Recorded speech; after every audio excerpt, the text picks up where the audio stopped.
Hello, welcome to another lecture of Applying System Safety in Healthcare. This lecture is an introduction to safety cases. In this lecture, we're going to have a look at the concept of safety case, what it is, how it is used, and then we're going to have a look at some common misconceptions about safety cases and how they are addressed. Often, we need to make a claim about the safety of a service or a system. A safety case is nothing more than a convincing explanation or justification about that position, about that claim. So in other words, why should we have confidence that the system is safe? You can think of a legal case in the same manner where we have a position, an argument, an evidence. So in a legal case, we have a position for or against the innocence of a person. We have some evidence that are produced during the case, and then we have some sort of argument explaining how the available evidence contributes to that overall position, supports that overall position. In the same manner, in a safety case, we have a body of evidence, and then we need to explain how the evidence that we have collected during the development cycle of the system or the safety analysis cycle of the system will allow us to make an argument to support a position about the safety of that system. In the healthcare setting, we're interested in making a position or making a claim that the healthcare services that we provide are safe. According to the part of the system that we refer to or the claim that we make refers to, then the wording is appropriate as well. So according to the resolution with which we look at the system, we need to have an appropriate wording. So for example, we can have a car safety case versus a safety case for an entire motorway. In the same manner, we can have a safety case for a medical device, or we can have a safety case for an entire healthcare service. So why do we need to capture the argument and evidence for a position about safety? In many cases, service, system developers, or even the operators have the onus to defend the safety of their products or the services they provide. This means they need to capture all relevant reasoning and information. And in many cases, they need to communicate this with other stakeholders. They will need, for example, to communicate with the regulator why they believe the device or the service or the system they offer is going to safe. They need to communicate with the public that they believe the service that they offer is safe to the public. They even need to communicate this position to employees, managers within the same organization, the designers of this healthcare service themselves. In order to do that, they all need to use a common platform that will allow to capture all this relevant information. And that platform is the safety case. So in other words, the safety case will need to carry all the information so that all the associated stakeholders with the service can discuss, analyze them, and then eventually conclude that they're confident in the safety of that service. Safety cases is not a very new concept. In fact, they are used in many high reliability industries. They originated because of a series of accidents which involved design decisions that were made and implementation that didn't think about safety in an appropriate and systematic way, thus resulting in accidents. Safety cases are used in many industries, such as the automotive industry, nuclear industry, defense industry, aerospace, and even lately medical devices. So let's do a quick exercise. Imagine that you need to audit the service offered by another organization. We can assume that the other organization will have some sort of overall claim that their service is safe. And you need to evaluate whether the arguments supporting this claim are convincing.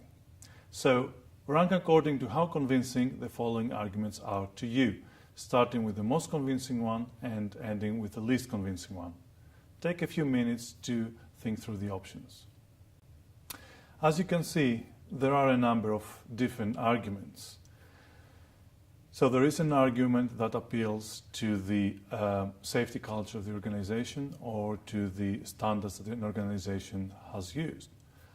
There are other arguments appealing to a risk identification process and a risk reduction process, actually controlling the risks.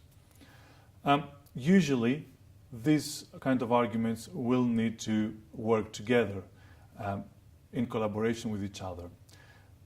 So, for example, we need to employ a number of processes that will help us identify and control the risks, and we appeal to a certain standard to argue that these safety processes are of acceptable quality. Similarly, we can go through a number of arguments, and we did discuss a number of justification approaches in Unit 1. Safety cases isn't the only motivation to collect this kind of evidence and argument for a service that we offer. We are indeed safety conscious. Actually, we already collect a large amount of evidence to support safety, but their explanation needs a bit more structure. So from an individual's point of view, we do have evidence about their training and certification. We do have evidence that an individual will follow procedure or be aware of procedure. We will have evidence that an individual will follow and has been trained to a set of guidelines. Similarly, for an organization, we do have a set of metrics about that organization and its behavior and operation. We have a number of audits for that organization, and then we have certain standards and best practice that this organization will comply to. All these elements can be evidence for the safety of an offered service. So, for example, we can say that an individual is trained and therefore we expect them to not make any mistakes that will contribute to the harm of a patient. However, we need that part of the explanation. We need an argument to explain how this evidence will actually allow us to reach the conclusion that the service we offer is safe. Eventually, that argument will need to combine one or more sources of evidence, either from an individual's perspective or from the organization's perspective, or even other perspectives.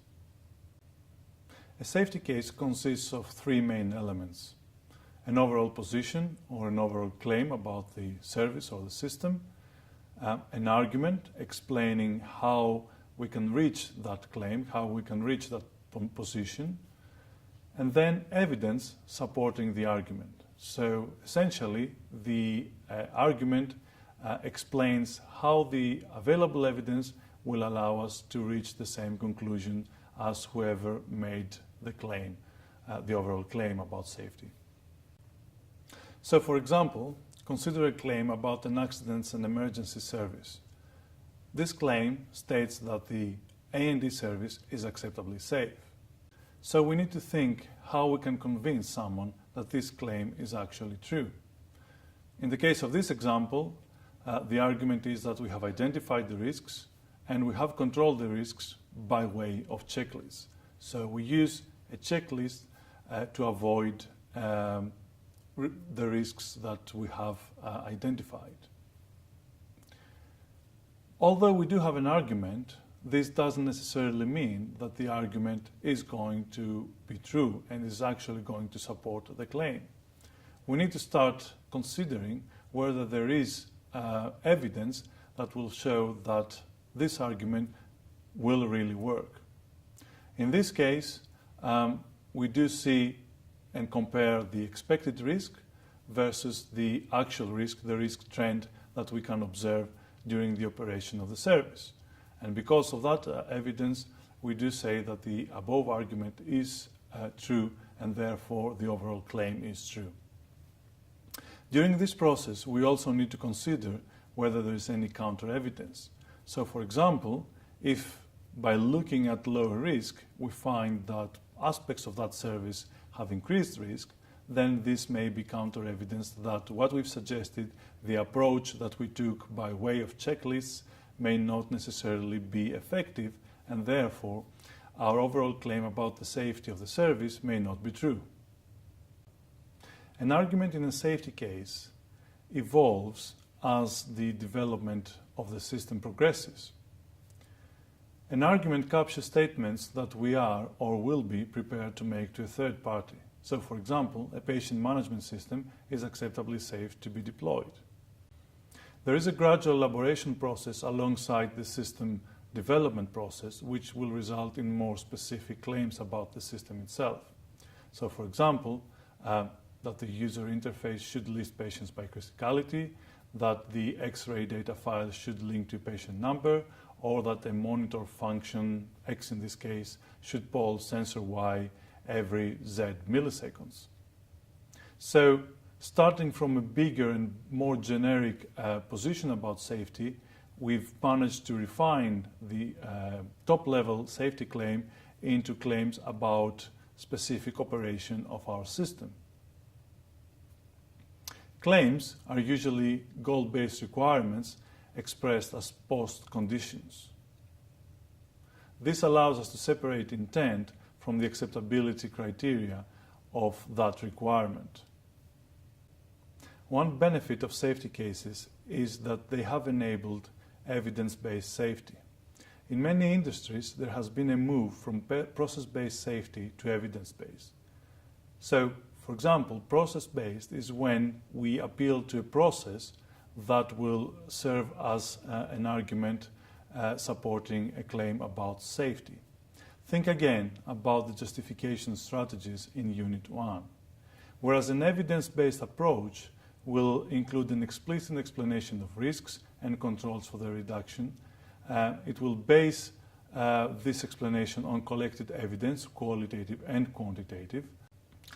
Examples of arguments that one can expect to see in a safety case are process arguments, so something that needs to happen in the right order, to have the right performance, to follow certain guidelines, or interaction of steps in a process or a service. It can appeal to IT systems, their correctness and their appropriateness, so whether we have in a system fault-free, any system able to classify any information into the safety case concepts can be seen in general terms as a safety case. These concepts are claims, argument, evidence. So if we can represent information in this format, then we can say that we have a safety case. Sometimes safety cases are captured using free text, although this has the inherent weakness of natural language. Spreadsheets and tables are another way of organizing the information in a safety case. They are easy to store and clear, but they're difficult to follow in big systems. In order to overcome the limitations of text, there are graphical notations that can be used to complement text and provide a better overview of the argument in a safety case. The main two notations used to structuring a safety case are the goal structuring notation, which has the advantage of being quite expressive, and the claims, argument, evidence notation, which is less expressive, but it has a smaller learning curve. In terms of the basic concepts, this is all the information that one needs to understand in order to be able to understand what safety cases do and actually even read a safety case. Of course, under the hood of these basic concepts, there are more detailed techniques that can be used and methods. For example, arguments are made using propositional logic, so we have premises leading conclusions. We have rules for forming positions in claims, so we can't use free text to form these claims. There is frameworks to assess the strength of evidence, because as we've discussed, not all evidence has the same strength and is equally convincing. We have rules for the graphical notations that make the safety case more user-friendly.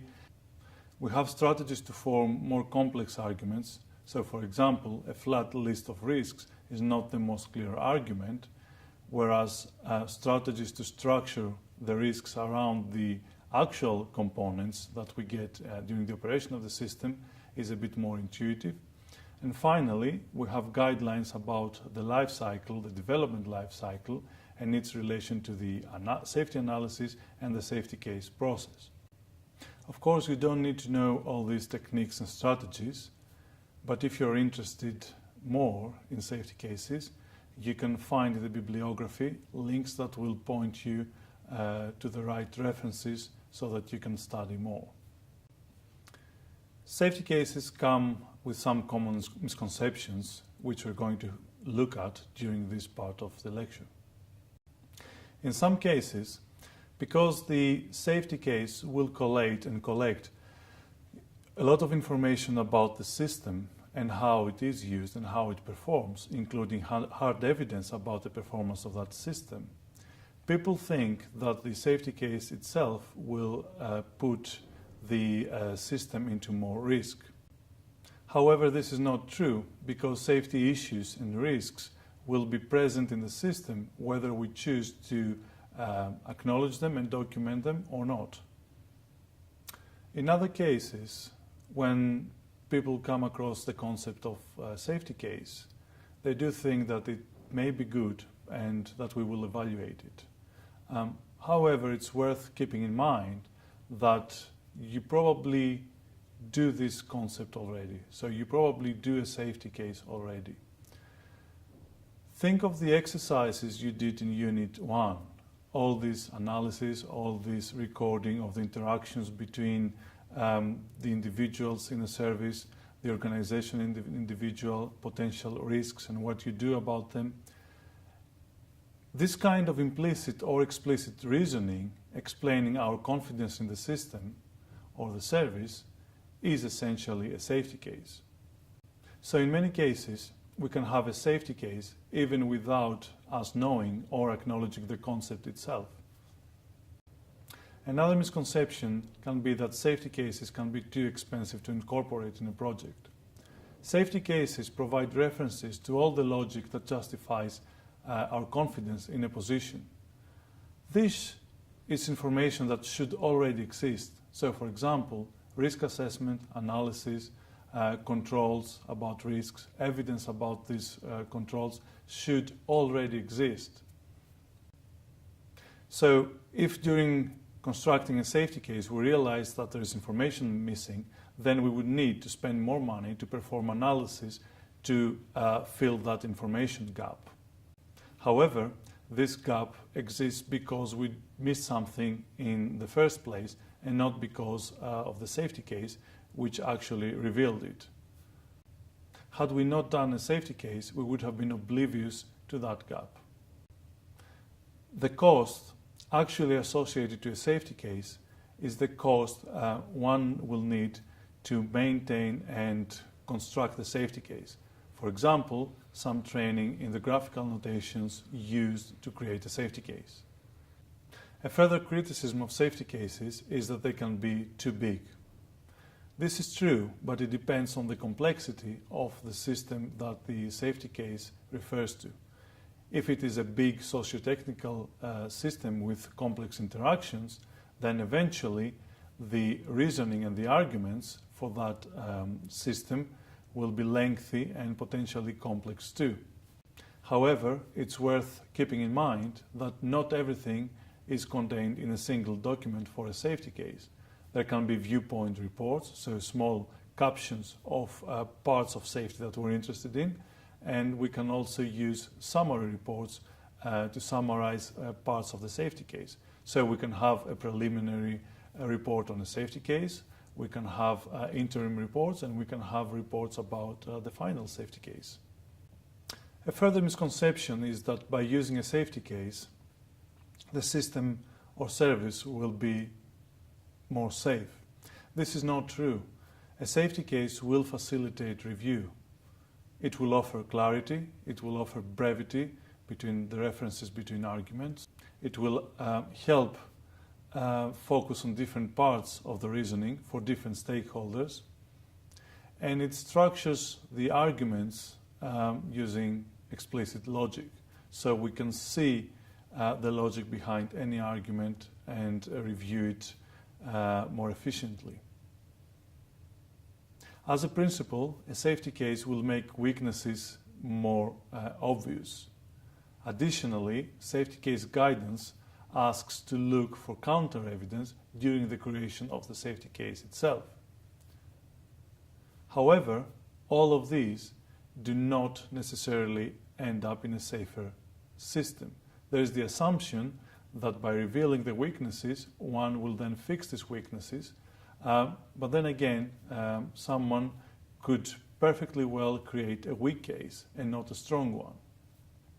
So we can end up with a system and a safety case, but the argument in that safety case is weak and not very convincing.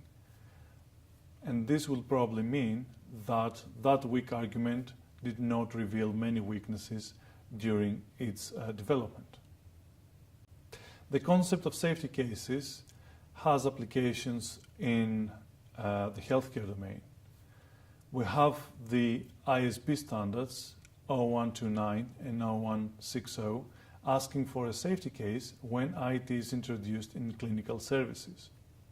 0129 is a standard referring to a manufacturer of health IT, and 0160 is a standard referring to an operator of health IT, for example, a trust. Additionally, there is a Health Foundation report on transferability of safety cases from other industries and potential benefits in healthcare. And finally, there is the Safer Clinical Systems project funded by the Health Foundation that used the concept of safety cases in clinical services. So let's do an exercise and try to create a safety case. Find the relevant worksheet in your handout printouts. Read through a potential structure of the safety case. This will guide you through the information that you have collected during previous exercises, particularly during Unit 1. Find the worksheets from these exercises and based on the guidance offered, see if you can use this information to create an argument about a potential service that you participate in actively. Document your information in the template offered in your worksheet. In summary, safety cases are used as a means to systematically capture the reasoning as to why a system can be considered safe. This is a common position that we're usually prepared to make either within our own organization or to others, for example, the regulator. Safety cases are popular in many industries.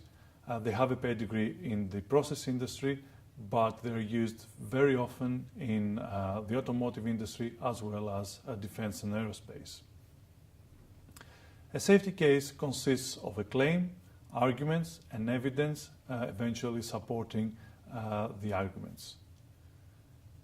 We use a number of graphical notations complementing the text which is part of that reasoning. Finally, by the time we start thinking about safety implications during any project, essentially what we do is we start building a safety case.